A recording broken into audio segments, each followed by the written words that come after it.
Hey guys, just wanted to pop in here really quickly before the beginning of this video to bring y'all's attention down to the description box to some very important links that I really urge you guys to look into.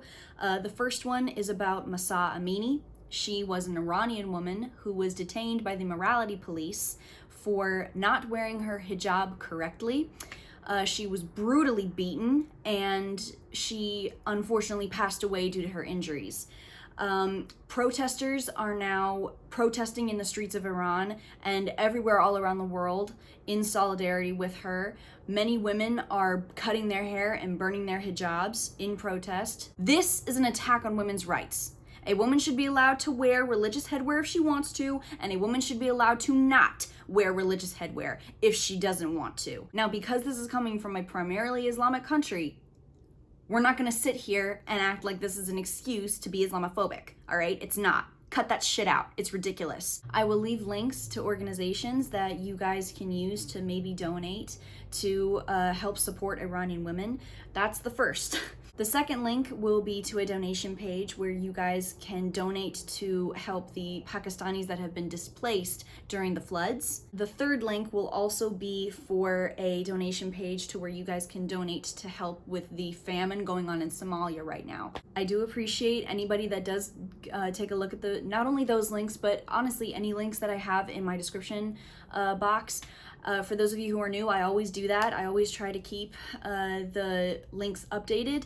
So, like I said, I really hope that you guys will check them out or continue to research on these topics. And yeah, I hope you guys enjoy the video. Hey guys, it's Emma, and I'm back today for you with another video. And this is going to be a book review. This is going to be a review of a duology. Those two books are A Magic Steeped in Poison and A Venom Dark and Sweet, both by Judy. The two books from the Book of Tea Duology. This series is set in a world that is inspired by fantastical China, and the magic system centers around the ancient art of tea making. And Ning, our main character, at the very start of the series, her mother and sister have been poisoned by poisonous tea, and her mother has died and her sister is still in the thralls of this poison. And so Ning takes it upon herself to go to the capital and enroll in this competition amongst all of the different apprentices of the different practitioners of the tea magic. And they are all in this competition for two things. One, to be nominated as the court practitioner, and then also to get a favor from the princess herself. So Ning is like, this is something that I can use to help get my sister an antidote. So she aspires to win this competition. And she may or may not get involved in a lot of court politics and a coup that may or may not be on the rise. The trigger warnings for these books, for the series as a whole, I would say are death of a loved one, mentions of animal death and abuse, and depictions of animal abuse. So that's another one, and then torture. In this review, we're going to be talking about the pros and the cons of both of these books, and unfortunately, the cons do outweigh the pros. Long story short, this video is going to be about why I liked and didn't like some of the stuff in here, and for you guys to decide whether or not you want to read them. So, without any further ado, let's get right into it. So all of the sections in this video are going to pertain to like different stuff, but from both books, if that makes sense. So like how both books handled characters, how both books handled the writing. With that in mind, the first section that I want to basically start this video off with is what the best parts of these books were. And the best parts were the setting, the lore, and the prose. All right, the setting, like I said in the synopsis, it's inspired by fantastical China. In the back of both books, there's a glossary and a pronunciation guide because they're all in like Chinese. A character name pronunciation guide, place names of note, Chinese medicinal ingredients mentioned. We've got Chinese gods that we're dealing with that we actually meet every now and then in these books. And the prose was really good. However, my one gripe with the prose is that sometimes it is heavy-handed, especially with the big bad villain that we meet. Just very direct, not very subtle. It was very in your face, I am the villain. The really cool thing that I liked about it was that it reminded me so much of both Descendant of the Crane by Joan He and Daughter of the Moon Goddess by Su Lin Tan. And I honestly think that if you weren't as big of a fan of Descendant of the Crane like me, I really do think you guys would like this. And also I think if you're a fan of Daughter of the Moon Goddess, you'd really like this as well. What these two books did action-wise, all right. First book was more political, second book was more battle heavy, more we're on the field looking for soldiers type of shit. As a whole, some things that happened action-wise didn't really make sense logistically. Just like how some things were positioned, it was like, how did we get from here to here in that amount of time? My main gripe with the action has to do with the second book, unfortunately. So in the second book, what happens is there's a situation where our characters all split up. We obviously follow Ning's and Kong's perspectives in this book. And they unfortunately are the characters that do not go off and do, I guess, more battle-centric stuff. Like, they are not gathering troops, unlike the other characters that we split away from. And the characters that were off-page, the stuff that they were doing, in my opinion, I'm sure was leagues more interesting than the stuff that was happening on page. Like I said, the characters that we follow in this book encounter little to no action, and any action that does happen is very light and it's over pretty quickly. So, I mean, even if some of the stuff that leads up to the action is build up, it really wasn't building up to anything much. And if any action occurred that wasn't light or instantaneous, it had to do with the magic system, which unfortunately was more confusing in the second book. And one can attribute that to it just being a different culture and me not understanding that, which completely valid argument. However, it was just, I feel like it was just a little bit too abstract for me, I believe. With that being said, we're going to talk about now how this duology handled the magic system. The premise of the magic system was so cool, all right, because it is dealing with the ancient Chinese art of tea making. They make magic through tea. For example, if Ning makes a cup of tea and she gives it to you and you drink it and she drinks it, you two are now connected. There's a part in the first book where Ning has to make a truth serum. And so she brews the cup, she drinks it, and then the person across from her drinks it, and basically she can see through like their mind somehow on like their gut reaction to a question that she asks. It was really interesting in the first book, but unfortunately, like I said in the last section, it got to be a little bit stretched, I would say, a little bit frayed in the second one, to where it was just, I was able to follow along, but it did take me out of the story just to try and like connect the dots in my head. Now we're going to discuss how the two books handled characters. We're going to start with the first one. I have a pro and a con for the handling of characters in the first book. We'll start with the pro first. I loved Ning.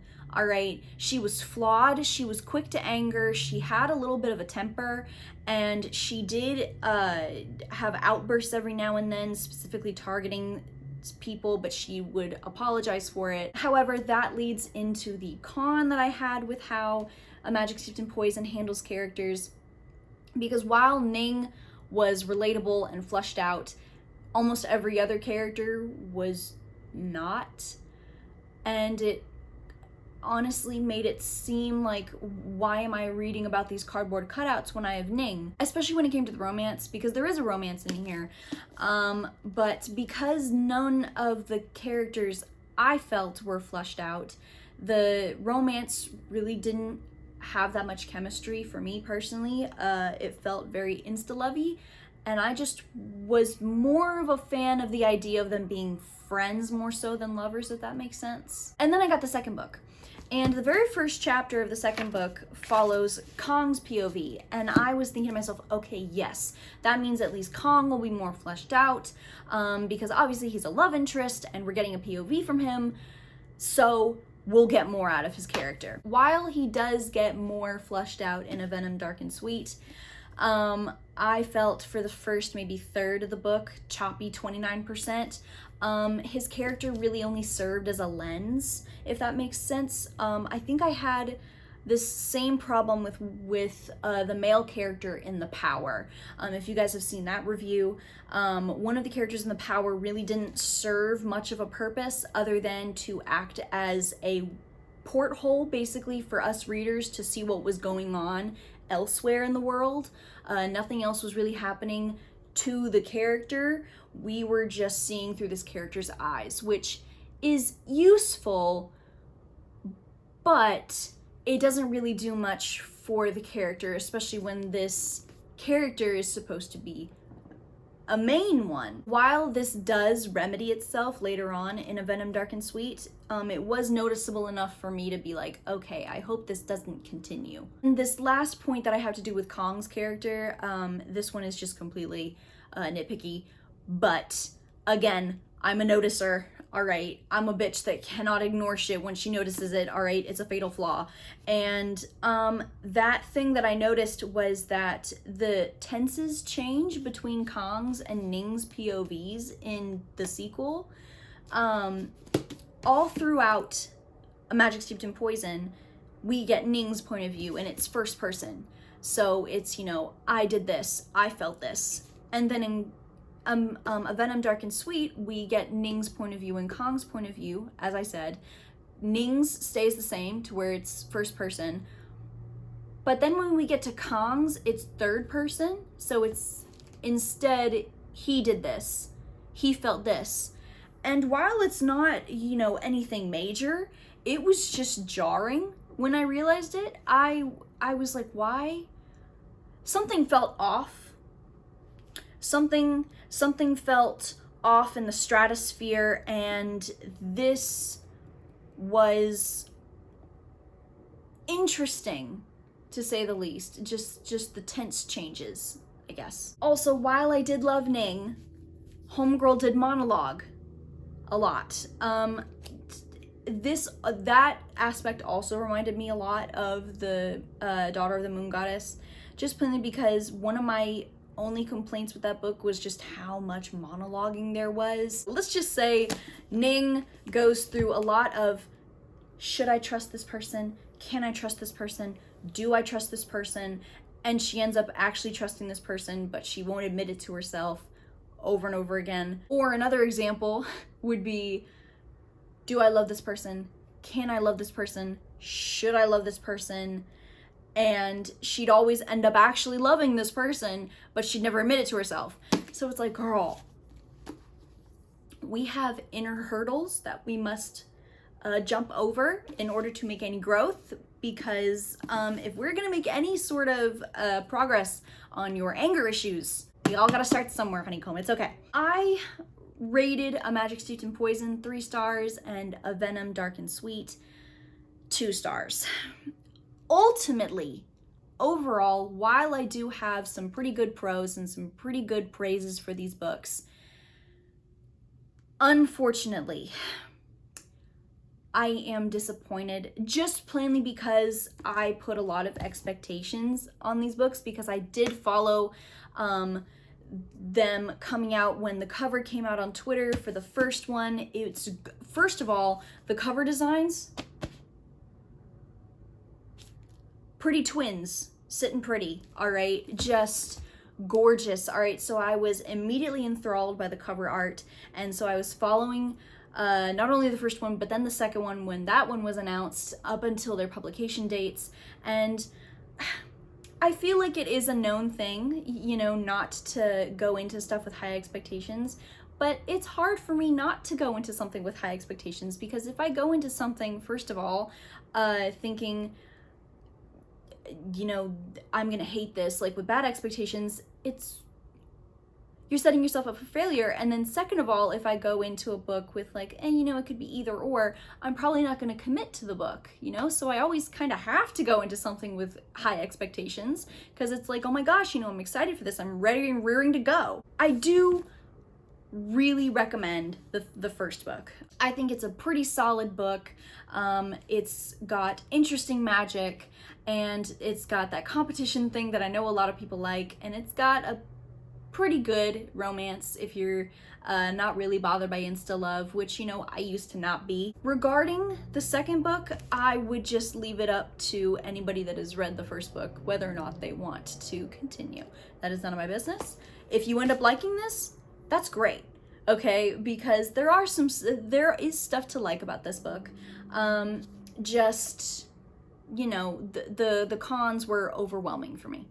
So you guys, that was my spoiler-free review for the Book of Tea Duology. I hope you enjoyed. I hope you will pick up A Magic Steeped in Poison, because like I said, even though I did have a lot of stuff that I thought could be improved, first of all, this is Judy Island's, I want to say, debut duology, not only book, but duology in and of itself. So that is just incredibly freaking impressive, all right, for an author to be able to come out with not only one, but 2 books back to back, literally, all right, because I want to say these came out like 3 months apart, okay? Not only your debut book, but your debut duology.